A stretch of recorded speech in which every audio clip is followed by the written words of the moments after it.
دایان ایک بہت ہی نیک اور سمجھدار لڑکا تھا، پڑھائی لکھائی میں دل لگانے والا اور اپنے بزرگوں کی اطاعت اور عزت کرنے والا۔ دایان جس گاؤں میں رہتا تھا وہ گندم کی فصل کے حوالے سے بہت مشہور تھا، پر اس بار پورا سال بارشیں نہ ہونے کی وجہ سے زمین فصل کے لیے بالکل تیار نہیں تھی۔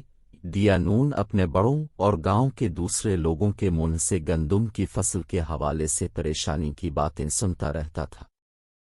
ایک دن دایان کے ابو اس کی امی سے بات کر رہے تھے کہ گھر کی مرمت کے لیے انہوں نے قرض لیا تھا اور فصل کی کٹائی پر ادائیگی کا وعدہ کیا تھا، پر بارشیں نہ ہونے سے تو اچھی فصل کی کوئی امید ہی نہیں۔ دایان کے ابو قرض کی ادائیگی کے لیے بہت پریشان تھے۔ دایان اپنے ابو سے بے پناہ محبت کرتا تھا، وہ ان کی پریشانی کا سن کر بہت پریشان ہو گیا تھا۔ اس کو سمجھ نہیں آ رہا تھا کہ اپنے ابو کی پریشانی دور کرنے کے لیے کیا کرے۔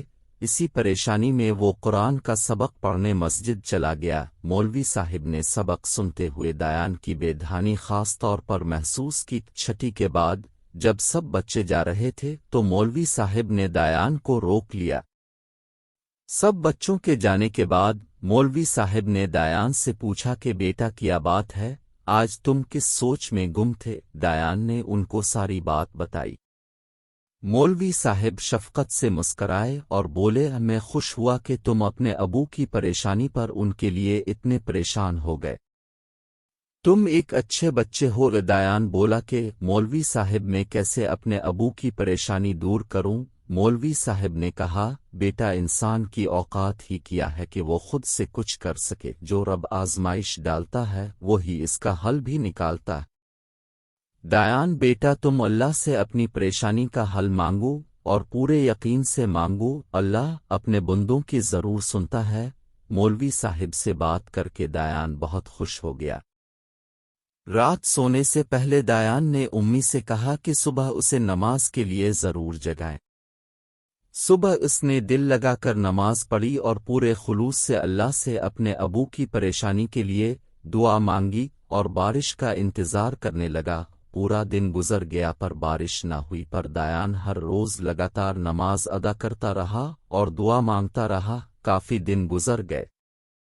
دایان ایک بار پھر مولوی صاحب کے سامنے اپنی پریشانی لے کر گیا۔ مولوی صاحب بولے، دایان بیٹا اپنا یقین ٹوٹنے مت دینا، بعض اوقات اللہ کو اپنے بندوں کا ماننے کا انداز اتنا پسند آتا ہے کہ اللہ چاہتا ہے کہ میرا بندہ بار بار مانگے۔ اگلی صبح دایان پھر پورے دل سے نماز کے لیے کھڑا ہوا اور نماز کے بعد دعا کے لیے ہاتھ اٹھائے۔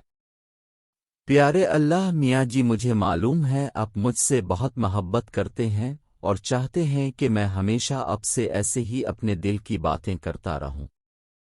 اللہ میاں جی، میں اپنے ابو کے لیے بہت پریشان ہوں، اگر اس سال ہماری گندم کی فصل اچھی نہ ہوئی تو میرے ابو اپنا وعدہ پورا نہیں کر سکیں گے۔ اللہ میاں جی، اب تو اپنے بندوں کی ہر جائز خواہش پوری کرتے ہیں نا، پلیز میری یہ دعا پوری کر دیں، بارش برسا دیں، میں ہمیشہ آپ کا اچھا بندہ بن کر رہوں گا۔ ابھی احمد نے ہاتھ چہرے سے ہٹائے نہیں تھے کہ اس چھوٹے سے گاؤں کے چاروں طرف گہرے کالے بادل آ گئے تھے۔ دایان دوڑ کر باہر نکلا اور کالے بادلوں کو دیکھ کر خوشی سے اپنے امی اور ابو کو آوازیں لگائیں، امی ابو آئیں دیکھیں میری دعا قبول ہو گئی۔ اللہ میاں جی آپ کا بہت شکریہ، آئی لو اللہ میاں جی۔ چھم چھم برستی بارش میں زمین پر امی ابو اور آسمان پر فرشتے اللہ کے اس ننھے بندے کی پہلی دعا کی قبولیت کی خوشی کو دیکھ رہے تھے۔